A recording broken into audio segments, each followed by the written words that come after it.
저도 지금 청년이긴 한데요. 청년의 때를 좀 생각하면은 그래도 한 10년이 넘었네요. 참 많은 질문들과 또 고민들이 있었던 것 같습니다. 그리고 지난주도 말씀드렸지만 참 알 수 없는 미래에 대한 불안함 속에서 늘 살았던 것 같습니다. 뭐 학교 생활이라든지 취업 준비라든지 또 나로 만나는 여러 가지 인간 관계라든지 또 나의 미래에 대한 계획이라든지 참 하루하루가 참 쉽지 않은 삶의 연속이었습니다. 그리고 주변을 돌아보면 어떤 친구들은 번듯한 직장에 벌써 자리를 잡고 돈도 열심히 버는 친구들도 있고, 또 어떤 친구들은 학점을 잘 따는 친구들, 그리고 연애도 참 잘하는 것 같고 잘 사귀는 것 같고, 근데 나의 상편을 보면은 왜 나만 허덕이고 있고 내 삶은 좀 제자리 걸음인 것 같고 또 왜 이렇게 꼬이기만 하는 걸까, 그런 생각들을 해본 적이 있으실 겁니다. 이런 힘든 시간들을 보내면서 또는 혹은 뉴스에서 또 상상 못할 어떤 끔찍한 일들을 접하면서 또 내가 간절히 바라는 기도가 오랫동안 응답되지 않는 것들을 경험하면서 우리 마음속에 이런 질문들이 들 때가 있죠. 하나님이 정말 살아 계신 건가? 만약에 계시다면 왜 나의 삶은 이렇게 힘든 건가? 내가 이렇게 힘들게 열심히 기도하는데 정말 나의 기도를 하나님께서 듣고 계신 건가? 옆에 있는 다른 사람들은 다 잘 되는 것 같은데 하나님은 왜 나에게는 관심이 없는 것 같이 보이는 건가? 어쩌면 우리는 복잡한 어떤 신학적인 문제들보다 내 삶과 연결된 아주 개인적인 그 질문들 앞에서 하나님의 존재나 또 그분의 일하심에 대해서 더 깊이 의심하게 되는지 모르겠습니다. 특히 아까도 얘기했지만 과연 하나님이 내 기도에 응답해 주시는 건가? 오랫동안 기도 제목을 놓고 기도하는 기도 제목들에 대해서 응답이 없을 때 정말 하나님이 계신 걸까라는 의문이 아마 지금도 우리 마음 가운데 있지 않을까. 오늘은 우리는 바로 이런 질문들 앞에 오늘 말씀을 좀 보려고 합니다. 이 계속되는 사도 바울의 이야기를 통해 그가 겪었던 이 절체절명의 순간과 그 속에서 일어난 하나님의 역사를 살펴보면서 오늘 좀 이러한 질문들에 대해서 답을 찾고요. 또 오늘 제목이죠. 기적은 멀리 있지 않다라는 이 말씀이 왜 나왔는지에 대해서 좀 함께 살펴보려고 합니다. 자, 그러면 바울에게 또 오늘은 어떤 일이 있었는지 좀 한번 따라가 보도록 하겠습니다. 우리 지난주 말씀을 좀 생각해 보면 이 바울이 다시 이 사내들이 공회 이후에 다시 이 로마 병영에 갇혀 있다는 것을 우리가 보았습니다.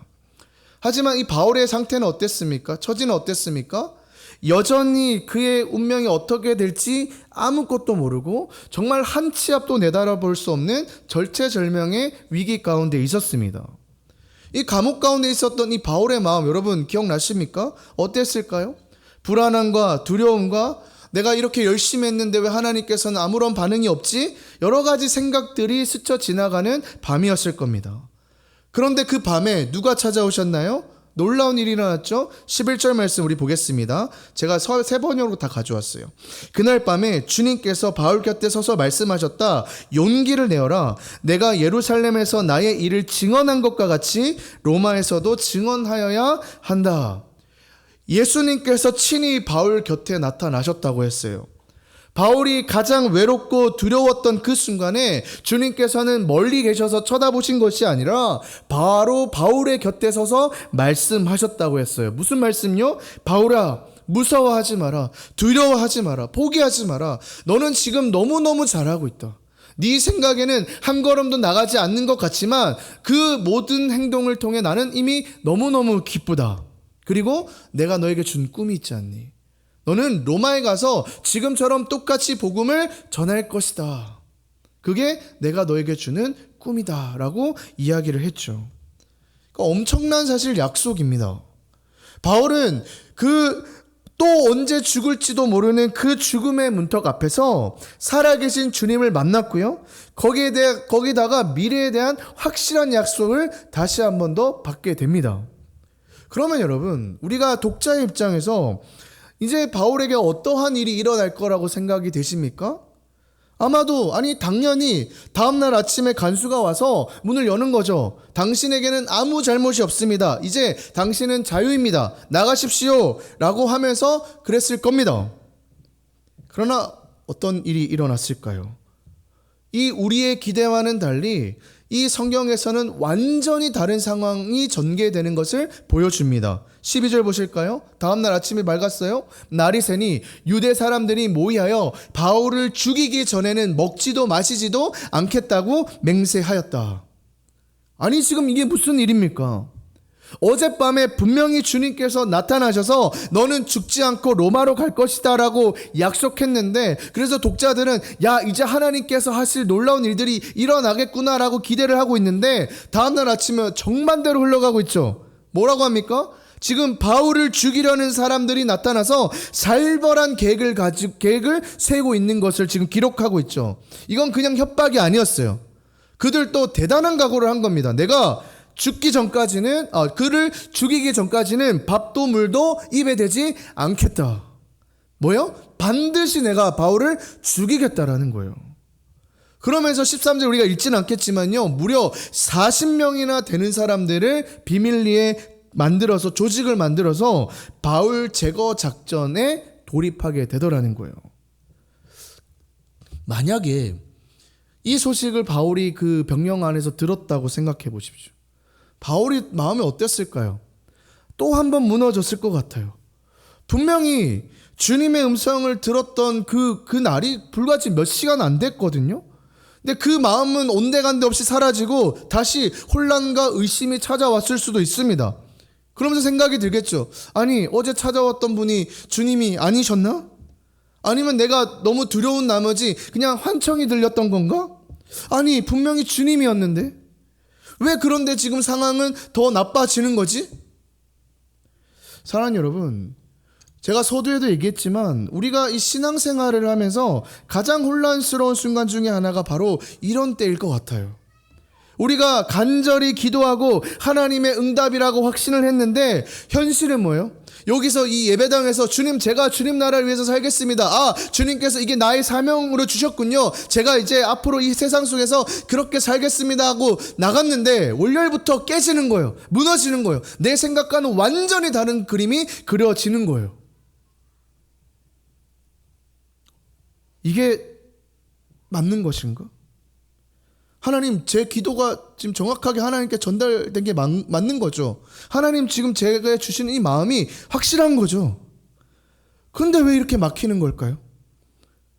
이게 진짜 하나님의 음성인지 아니면 그저 나의 바람이 그냥 그 하나님의 음성으로 그냥 투영된 것처럼 느껴진 것인지 헷갈리고 흔들릴 때가 참 많다라는 겁니다. 바울도 지금 그런 거예요. 이 주님께서 분명하게 말씀하셨던 그 주님의 약속과 이 절망적인 현실 사이에서 지금 큰 괴리감을 느끼고 있는 것이죠. 내용을 좀 계속 볼까요?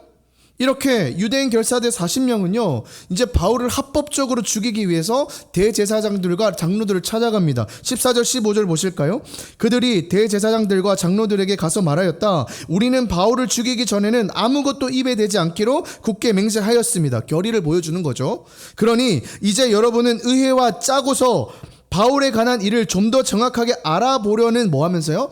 척하면서 천부장에게 청원하여 바울을 여러분들 앞에 끌어내어 오게 하십시오. 우리는 그가 이곳에 이르기 전에 뭐 한다고요? 그를 죽여버릴 준비를 이미 다 해놓았습니다. 그들의 계획이 굉장히 치밀했습니다. 지금 이 종교 지도자들과 공모해서 이 로마의 아까 천부장을 지금 쏘기려고 하고 있는 장면인 거예요. 그러니까 가서 뭐라고 하는 거예요? 지금 바울 추가적인 신문이 필요합니다. 그러니까 바울 한 번만 더 내주십시오. 이렇게 천부장을 속여가지고 바울을 공회로 데리고 오면서 그 공회까지 올 필요도 없어요. 오는 중에 어떻게 됩니까? 매복했던 자들이 이 바울을 죽이는 그런 무시무시한 계획을 지금 짜고 있는 것이죠. 바울은 지금 이 로마 군대의 가장 안전한 곳 병영 안에 갇혀 있습니다. 그런데 그를 지금 밖으로 끌어내어 죽이려는 계획들이 지금 밖에서는 이루어지고 있다라는 거예요. 지금 감옥 안에 있는 바울은요, 이 소식을 전혀 듣지 못했어요. 40명의 죽음도 불사한 이 암살단이 움직이기 시작했고 종교 지도자들이 이를 돕고 있으니 우리 입장에서는 뭐예요? 누가 봐도 이제는 바울이 끝이 났다. 바울의 운명이 끝이 난 것처럼 보였어요. 뭐 하나님의 약속이고 뭐가 없어. 이제는 끝난 거잖아요. 아, 이제 바울이 여기서 죽겠구나. 근데 여러분, 이후의 스토리를 보면요, 이 성경의 이야기가, 바울의 스토리가 여기서 끝나지 않는 것을 보게 됩니다. 이 인간의 계획과 절망적인 상황 위에요, 하나님의 놀라운 반전 드라마가 다시 한번 더 쓰여지는 것을 보게 됩니다. 16절 보실까요? 16절에 새로운 인물이 등장합니다. 그런데 바울의 누이의 아들이 이 음모를 듣고 서둘러 가서 병영으로 들어가 바울에게 그 사실을 일러 주었다. 성경에서 저는 처음 보는 인물이에요. 뭐라고 합니까? 바울의 누이의 아들. 성경에 거의 바울의 가족이나 친척에 대해서 언급된 적이 거의 없거든요. 근데 지금 여기에 지금 바울의 누이 아들이 누굽니까? 우리가 조카라고 하나요? 네, 조카가 지금 등장하면서 하나님께서 이 조카를 특별히 이 바울을 위해 예비하신 도구로 쓰시는 것을 보게 됩니다. 아주 결정적인 역할을 하게 돼요. 그러면 이 조카가 어떻게 이 결사대의 비밀을 알게 되었을까?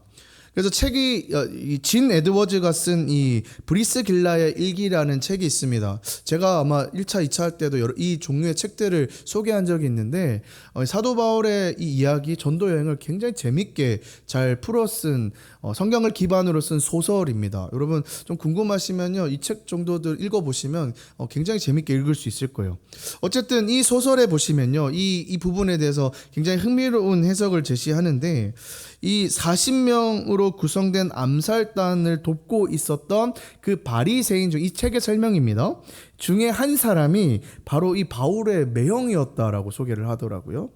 그래서 이 매형도 사실 그 일당 중에 하나였던 것이죠. 근데 그 매형이 그 양심의 가책을 느껴서 자신의 아내였던 이 바울의 누이에게 이 위험한 계획을 알리게 되었고, 이 소식을 듣고 이제 누이가 이제 아들을 부른 것이죠. 아들을 불러서 지금 바울이 지금 죽을 수도 있겠다. 너가 가서 이 소식을 알려라라고 했다라고 기록이 되어 있더라고요. 어쨌든 이 조카가 뭐 어떠한 방법으로는 알게 되었다. 오늘 성경에 조카가 알고 지금 소식을 전하러 갔다 했거든요.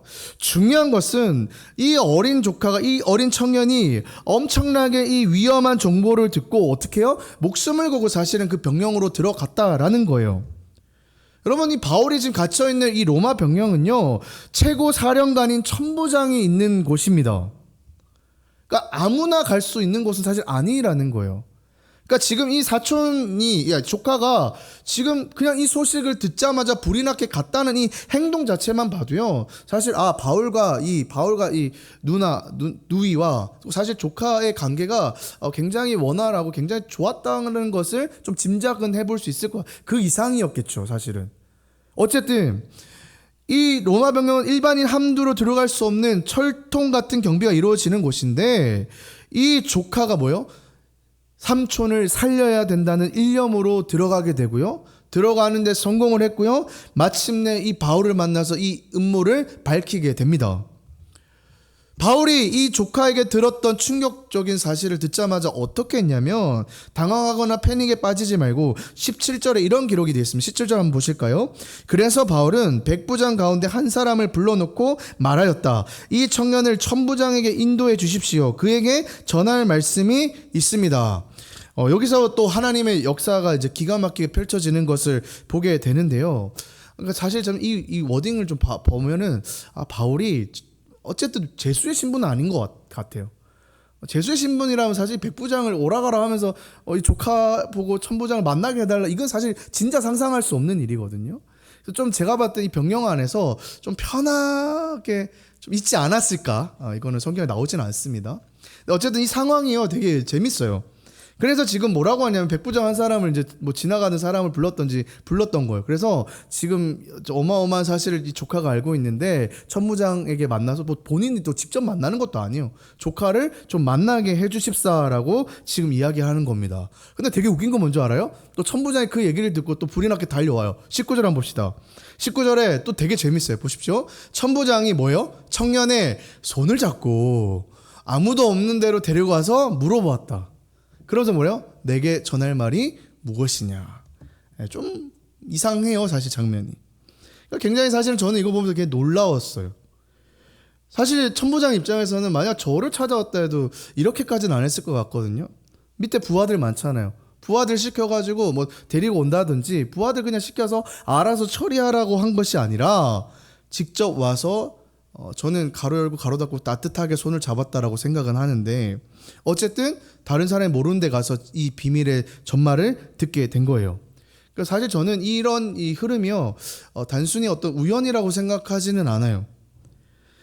로마의 최고의 장교가 감옥에 갇힌 이 제수의 어린 조카에게 이렇게까지 친절하고 사려 깊은 태도를 보인다는 거, 우리는 좀 생각해 볼 필요가 있다라는 거예요. 그리고 저는 이 여지에서 하나님께서 이 관계 속에서 하나님께서 이렇게 일하시고 있는가라는 좀 확신이 들었어요. 그러니까 여러분, 지금 아까 제가 좀 재미삼아 얘기했지만 이 바울이 되게 편하게 있었다라는 것들이, 제가 봤을 땐 천부장이 이 바울을 좀 그렇게 해주었던 것 같아요. 그러니까 천부장 마음 뭐예요? 이 바울에 대한 사실 특별한 호감은 있었던 것 같고요. 또 알 수 없는 이끌림도 있었던 것 같고, 그리고 사실은 이 복음에 대한, 그리고 이 바울에 대한 이 경외감이 이미 자리 잡고 있었지 않나라고 생각이 듭니다. 왜냐하면 앞으로도 이어질 거 보시면요, 더 세상적인 입장에서 이상한 일들을 하게 되거든요. 그래서 오늘 이 성경이요, 이 순간을 굉장히 담담하게 기록하고 있지만요, 이는 바울의 생명을 구원하기 위한 일명, 제가 그 별명을 붙였어요. 밤 9시 작전이라는 별명을 붙였어요. 왜 밤 9시인지는 이제 이후에 나오게 됩니다. 그러니까 이 사건을, 이 시간을 기점으로 해가지고 하나님께서 폭발적으로 지금 사건을 전개를 시키는 것을 보게 됩니다. 한번 보실까요? 이제 천부장이 이 조카 얘기를 들은 겁니다. 유대인들의 암살 계획을 듣고요, 어떻게 하냐면 즉각적으로 그 심각성을 인지하고 움직이는 것을 보게 돼요. 망설이지 않아요. 내일 아침이 오기 전에, 분명히 내일 아침 되면 누가 찾아올 거예요? 그 유대인들이 올 거 아니에요? 유대인들이 와서 바울을 분명히 내놓으려고 할 건데, 그 전에 지금 이 모든 상황을 지금 처리를 해야 되는 것이죠. 23절 보실까요? 23절에 이렇게 기록되어 있습니다. 천부장이 백부장 두 사람을 불러 명령하였다. 오늘 밤 9시에 가이사랴로 출발할 수 있도록 보병 200명과 기병 70명과 창병 200명을 준비해라. 뭐라고 합니까? 지금 9시거든요. 지금이야 9시도 우리나라는 밝지만 이때 당시에 9시는 자는 시간이거든요. 칠흑같이 그 어두운 시간에 지금 작전을 펼치는 겁니다. 바울 이송 작전이에요. 가이사랴로 있는 곳으로 이송하는 작전을 펼치는데, 사진 한번 보십시오. 가이사랴가요, 어디 있냐면 지금 보이시나요? 예루살렘이 중간쯤 있고 그 위쪽 해안 쪽에 가이사랴가 있는 게 보이시나요? 약 한 104km 정도 되는 거리라 합니다. 그 저녁에 104km를 가는 겁니다. 그러니까 이 천부장이 어떤 마음으로 하는지 지금 느껴지시나요? 이게 바울을 반드시 살려야겠다는 그 마음이 지금 있는 겁니다. 근데 여기서 더 놀라운 건 뭐냐면, 이 바울 한 명을 호송하기 위해서 이미 지금 들었잖아요. 지금 암살자들이 이미 숨어 있다는 걸 알거든요. 그래가지고 조치를 어떻게 취하냐면요, 옆에 부하들을 붙이는데 몇 명 봅시다. 보병 200명, 기병 70명, 창병 200명, 도합 470명. 바울 한 명을 데리고 지금 470명이 지금 움직이는 겁니다. 더 놀라운 거 뭔지 아세요? 이때 당시에 이 예루살렘을 지키고 있었던 로마의 군인이 몇 명인 줄 아십니까? 600명밖에 안 됐대요. 그 중에 지금 80% 이상이 지금 바울을 이송하기 위해 투입됐다라는 겁니다. 그러니까 이게 이해가 안 되죠. 일반 죄수도 아니고 고위 관리직도 아니라 이 바울이라는 한 사람을 움직이기 위해서 이러한 것은 이제 역사상 찾아볼 수 없는 일이거든요. 그러니까 여러분 한번 생각해 보십시오. 지금 그 어둠을 뚫고 470명의 로마 병정들과 이 한 사람이 지금 움직이는 겁니다. 그러니까 저는요, 이걸 보면서 이거는 하나님이 하셔야 되는 것이다. 하나님께서 움직이시고 하나님의 섭리가 있었기 때문에 가능한 일이라고 저는 생각을 합니다. 이뿐이 아니에요. 우리가 오늘 읽지는 않겠지만요, 25절에서 30절을 보시면요, 이제 이 가이사랴로 왜 가냐면 이 로마 총독이 있었거든요. 자기보다 훨씬 높은 그 로마 총독에게 이제 재판을 넘기게 되는데, 이것도요 그냥 죄수를 넘기는 게 아니에요. 편지를 쓰는데요. 편지 내용을 보면요. 뭐라고 하냐면 제가 바울을 신문해 보니까 이 로마법으로 사형에 해당할 만한 죄는 절대 짓지 않았습니다. 다만 유대인들의 문제로 율법 문제로 이제 갈등이 있을 뿐인데 지금 문제는 유대인들이 지금 그를 아무 죄도 없이 지금 죽이려고 하니까 총독님께서 좀 나서셔서 이 사건을 좀 정리해 주십시오. 그러면서 지금 뭐냐면 바울을 죄수로 넘기는 게 아니라 좀 바울을 좀 대변해 달라고. 사실은 좀 솔직히 말하면 바울을 좀 살려달라고 지금 편지를 쓰고 있다는 겁니다.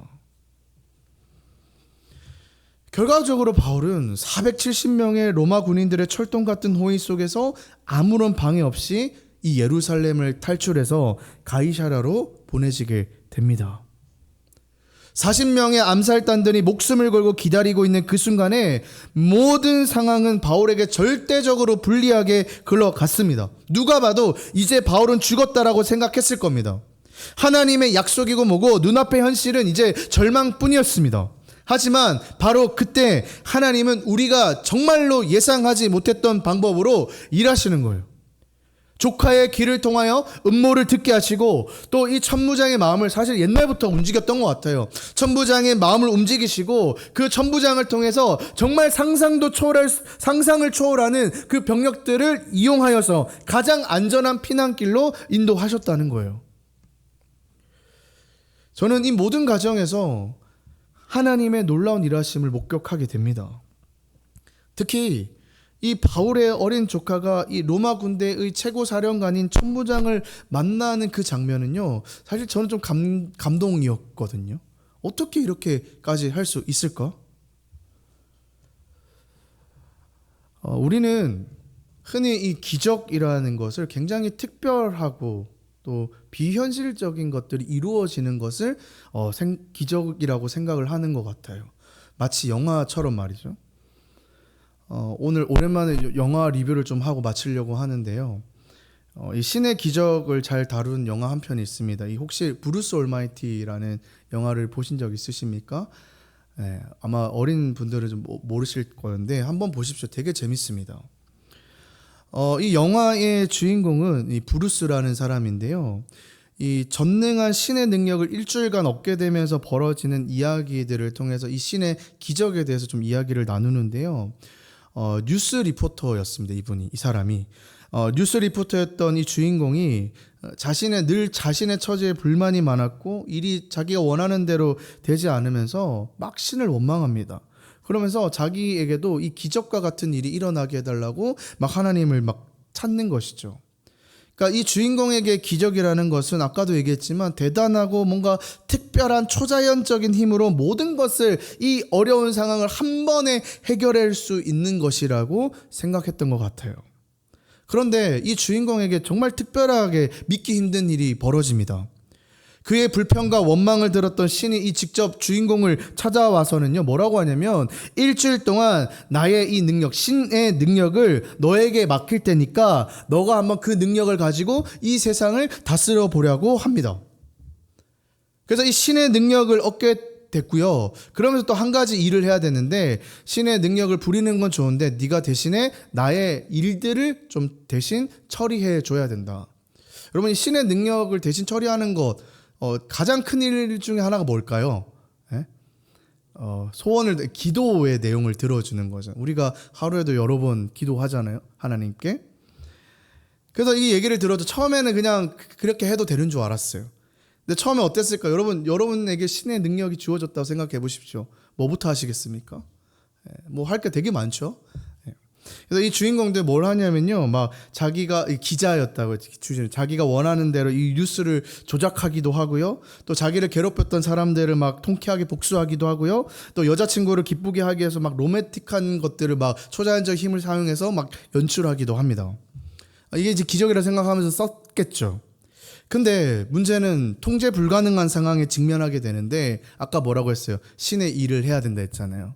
근데 뭐 한두 명이 기도하는 게 아니지 않겠습니까? 수백 명, 수천 명이 하나님 앞에 기도를 하는데 그 기도의 내용들을 보면서 다 처리를 해야 되는 거예요. 얼마나 힘들겠어요. 그래서 이 주인공이 뭐라고 하냐면 모든 기도 제목에다가 예스를 다 붙여버리는 겁니다. 예스. 여러분, 어떤 문제가 일어났을까요? 여러분들이 하는 기도 제목 중에 좀 많이 하는 기도 제목이 뭐가 있을까요? 로또 1등 당첨되게 해주십시오. 그 기도 제목에 다 예스를 달았으니 어떻게 됐을까요? 모두가 1등이 돼버리게 됐고 1등의 가치가 완전 폭락해 버리게 된 거죠. 그래서 뭐 영화를 보시면 막 폭동이 일어나고 막 난리가 나는 것으로 비춰집니다. 그러면서 이 과정을 겪으면서 이 주인공이 진짜 기적이 무엇인가에 대해서 이제 점점 깨닫게 되는데요. 이 영화 속에서 신이 이런 얘기를 합니다. 한번 보여주실까요? 신이 이런 얘기를 하더라고요. 기적이라는 것은 두 가지 일로 허덕이는 이 미혼모가 아이를 축구 수업에 보내려고 없는 시간을 짜내는 것이 기적이다. 10대가 마약 대신에 학업에 열중하면 그것이 기적이다. 사람들은 기적의 능력을 이미 갖고 있어도 그걸 잊고 자꾸 나에게 소원을 빈다. 기적을 보고 싶냐? 자네 스스로 그 기적을 만들어 봐라. 맞습니다. 여러분, 기적이라는 것은 단순히 엄청나고 비현실적인 사건만을 의미하지 않습니다. 물론 오늘 기사처럼 이 바울을 위해서 470명의 군인들을 동원하는 것은 굉장히 놀라운 기적처럼 보이죠. 하지만 여러분, 하나님께서는요, 우리의 이 작은 일상들을 통해서 우리가 신실하게 믿고 순종하며 살아가는 그 순간마다 놀랍게 역사하신다는 겁니다. 사실은 이 바울의 사건도요, 큰 사건이 아니에요. 어디서 시작됐어요? 바울과 이 천부장의 만남에서부터 시작이 됐고요. 관계에서부터 시작됐고요. 아까 이 사촌도 마찬가지죠. 조카도 마찬가지죠. 그 조카와의 이 관계가 있었기 때문에 그 시작이 있을 수 있었다라고 저는 생각을 하는 거예요. 기적이라는 건 우리가 원하는 모든 것을 무조건 예스라고 받는 것이 아닙니다. 오히려 하나님께서 주신 그 뜻 안에서, 하나님께서 우리에게 허락하신 그 말씀 안에서 우리의 그 삶 속에서 우리의 삶이 변화되고 우리가 정말 그 열심히 살아가는 그 성실함 속에서 세상을 이겨내가며 성장하며 나아가는 그 자체가 저는 기적이라고 생각합니다. 말씀을 맺겠습니다. 사랑하는 여러분, 기적은요, 오늘 제목처럼 멀리 있지 않습니다. 바로 여러분들 삶 속에서 하나님을 향한 믿음과 그 기도 속에 있습니다. 아니, 어쩌면 이미 우리의 삶 속에서 일어나는 수많은 기적들을요, 너무 그냥 당연하게 여기거나 그냥 놓치고 있을 때가 있다고 생각을 합니다. 여러분, 이제는 의심하지 마십시오. 낙심하지 마십시오. 하나님의 그 약속을 굳게 붙잡고 기도하며 우리의 삶의 그 작은 부분까지도 하나님께 맡겨드리십시오. 그리고 정말 하나님이 우리 안에 주신 그 믿음과 순종으로 나아갈 때요, 아까 기사처럼 두 아이를 키우면서 어려운 상황에서도 최선을 다하는 이 미혼모처럼, 유혹 가운데서도 그래도 바른 길을 가려고 했던 이 10대의 용기처럼 바로 여러분들의 삶이 하나님의 능력 안에서 일어나는 산 증거가 되기를 소망합니다.